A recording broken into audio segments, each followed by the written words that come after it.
إنا أنزلناه قرآنا عربيا لعلكم تعقلون.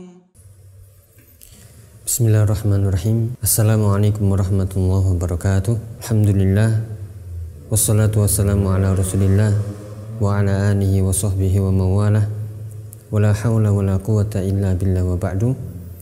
Alhamdulillah, para permisa Edumali yang dirahmati Allah Ta'ala, bertemu kembali kita di program Bahasa Arab di pembahasan bersama Mulakhas Qawaidil Lughatil Arabiyyah, yang insyaallah pada kesempatan kali ini kita akan melanjutkan masih di pembahasan Qawaidul Khabar, kaidah-kaidah khabar. Dalam kitab disebutkan di halaman 33, di antara kaidah-kaidah khabar adalah jawazu taqdimil khabar alal mubtada.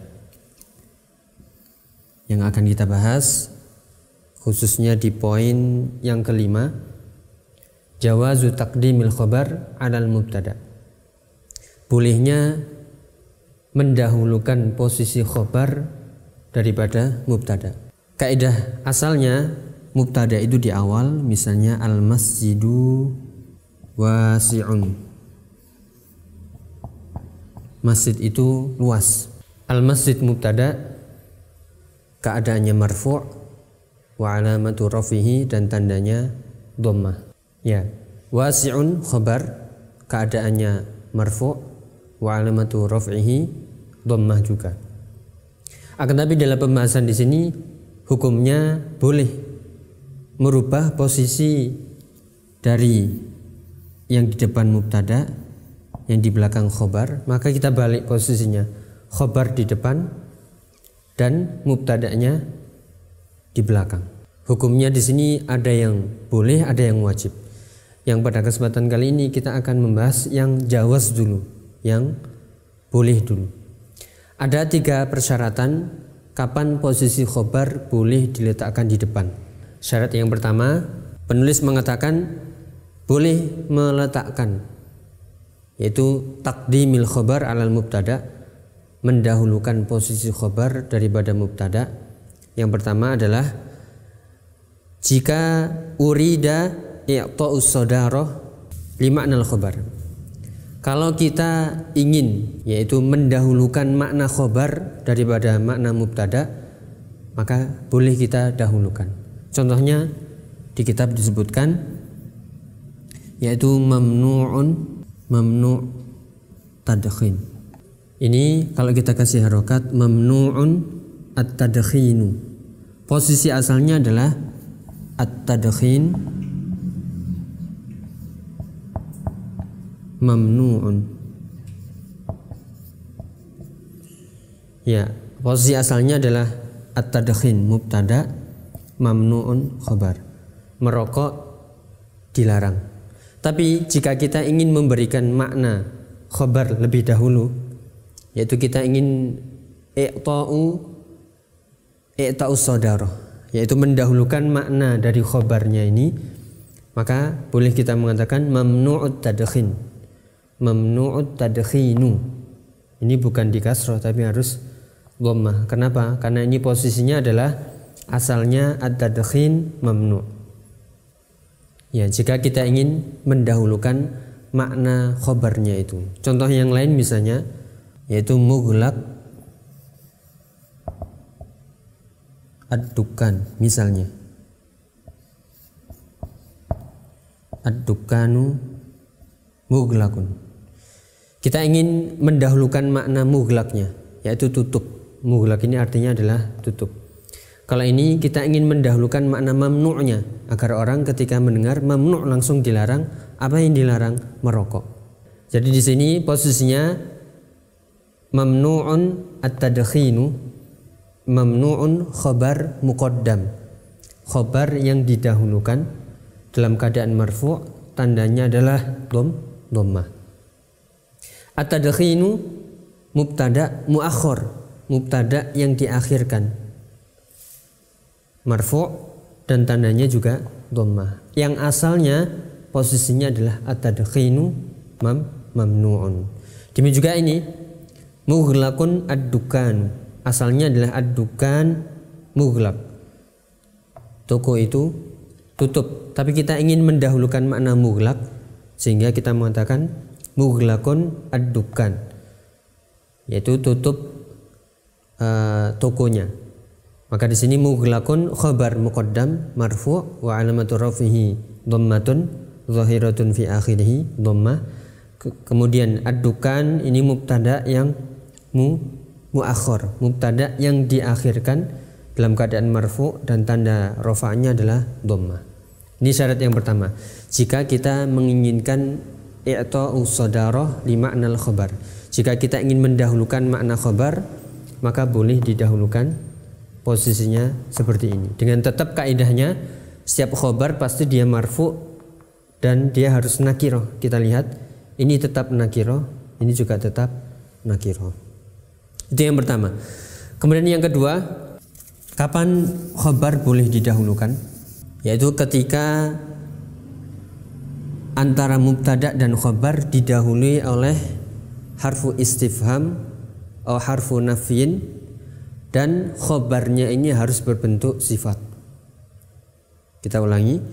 Syarat yang kedua, boleh kita mendahulukan khabar daripada mubtada dengan syarat mubtada dan khabar ini didahului oleh harfu nafyin atau istifham, dan khabarnya harus berbentuk sifat, berbentuk kata sifat.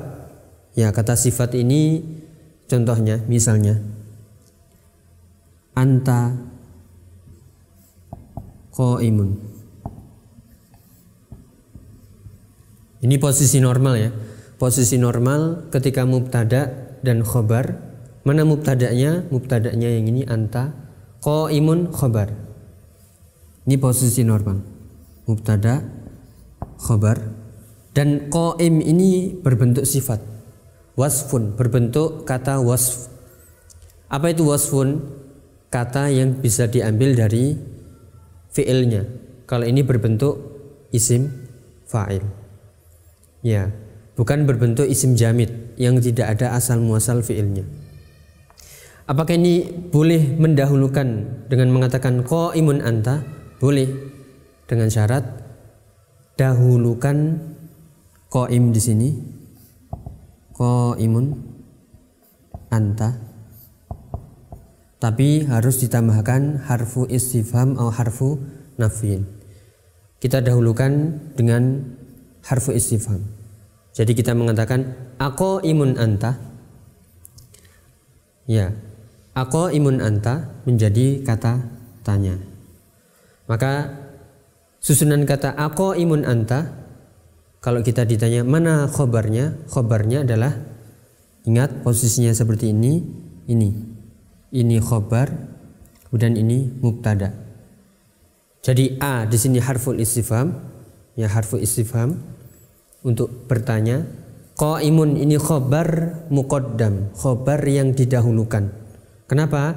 Karena dia berbentuk wasfun dan sudah didahului oleh yaitu kata tanya. Maka qaimun di sini khabar muqaddam dalam keadaan marfu, tandanya dhammah. Anta mubtada muakhir. Ya. Dan ini tetap sesuai kaidah. Sebagaimana sudah kita ketahui, mubtada itu pasti ma'rifah dan khabar pasti nakirah.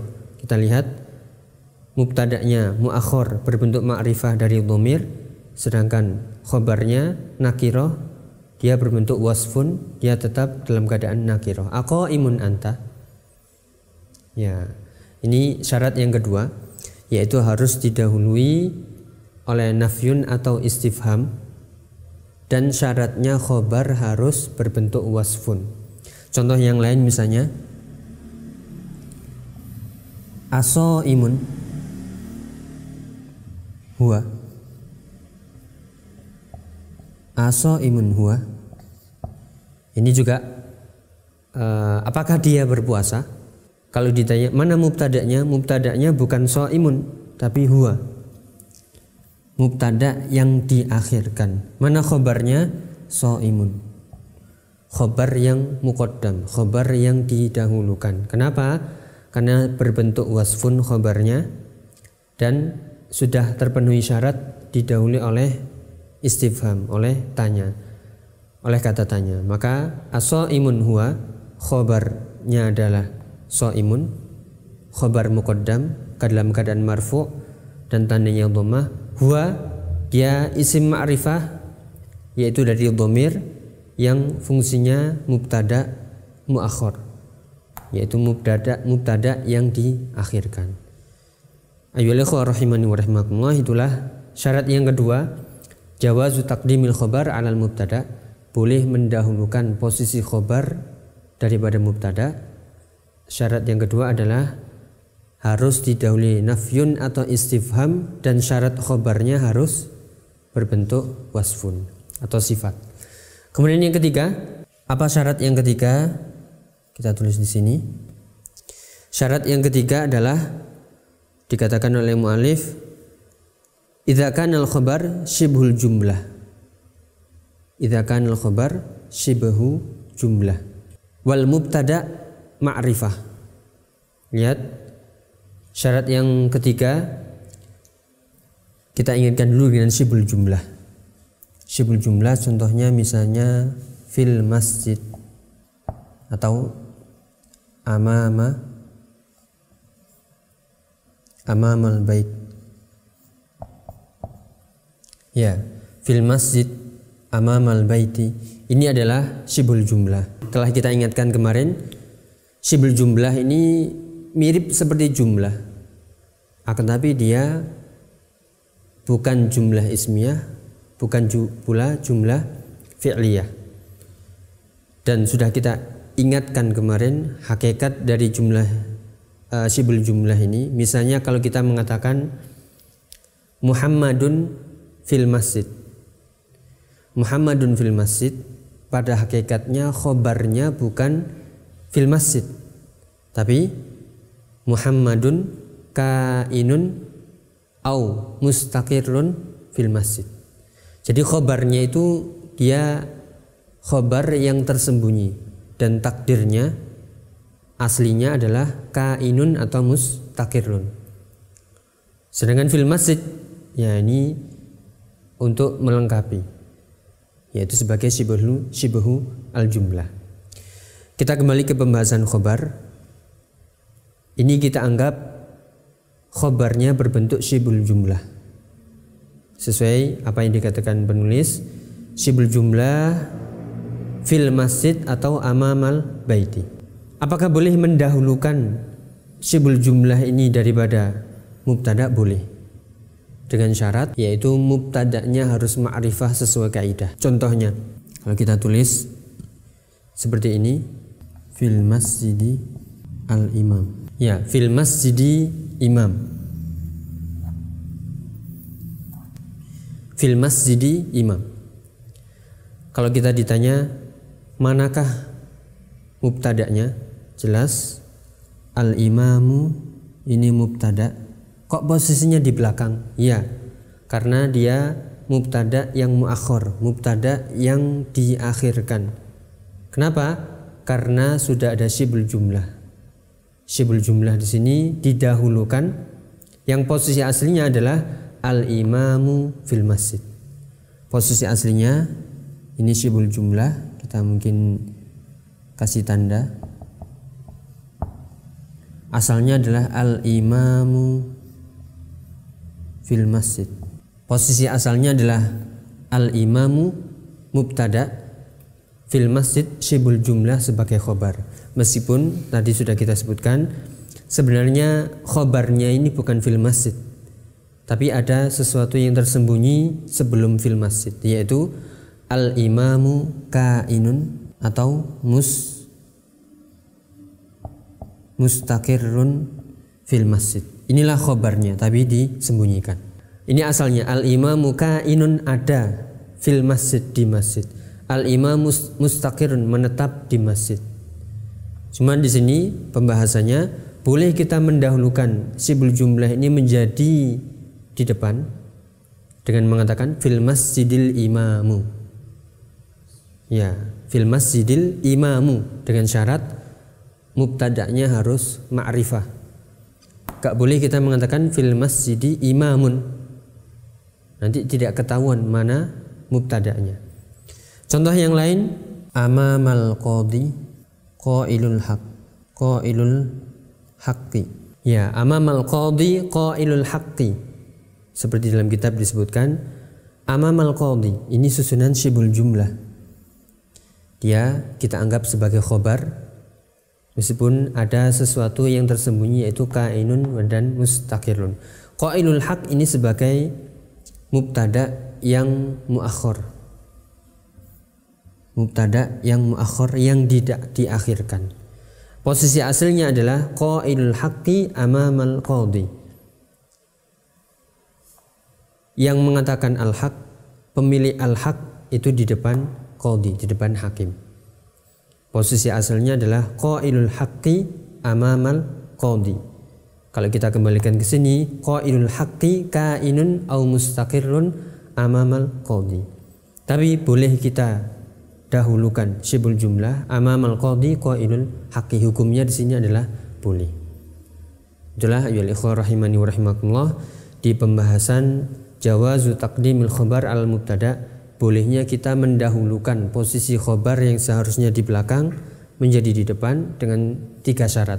Yang pertama, kita ingin mendahulukan makna khobar itu sehingga ketika didengar orang langsung tertuju kepada khobarnya terlebih dahulu. Contohnya mamnu'un at-tadkhinu. Posisi asalnya adalah at-tadkhinu mamnu'un. Kita ingin mendahulukan makna mamnu' sehingga mengatakan mamnu'ut tadkhin, dilarang merokok. Atau mughlaqu ad-dukkan. Kemudian syarat yang kedua, dia harus didahului oleh nafyun atau istifham, tapi syaratnya khobarnya berbentuk wasfun. Ya, berbentuk wasfun. Anta qaimun, kita ubah posisinya menjadi qaimun anta dengan syarat tambahkan istifham. Aqaimun anta, asaimun huwa, seperti itu. Dan yang ketiga, syarat yang ketiga, ini syarat yang ketiga, dia boleh didahulukan dengan syarat syibul jumlah. Ingat, syibul jumlah itu bisa didahului oleh huruf jar atau dzarf. Ya, yang di sini huruf jar fil masjidi al imam. Syaratnya mubtada'nya harus benar-benar ma'rifah. Posisi asalnya adalah al imamu fil masjid, kita ubah posisinya menjadi fil masjidil imamu. Ya, atau qailul haqqi amamal qadi, yaitu kita ubah menjadi amamal qadi qailul haqqi, yaitu qailul haqqinya mubtada muakhir, amamal qadi syibul jumlah didahulukan. Dengan demikian bolehlah, yaitu kita mendahulukan posisi khobar dari yang seharusnya muakhir menjadi muqaddam, dan sebaliknya mubtada yang seharusnya muqaddam menjadi muakhir. Itulah yang bisa kita bahas. Ayyuhal ikhwah rahimani wa rahimakumullah, semoga bermanfaat. Wallahu ta'ala a'lam bishawab. Wassalamualaikum warahmatullahi wabarakatuh. Inna anzalnahu Qur'anan Arabiyyan la'allakum ta'lamun.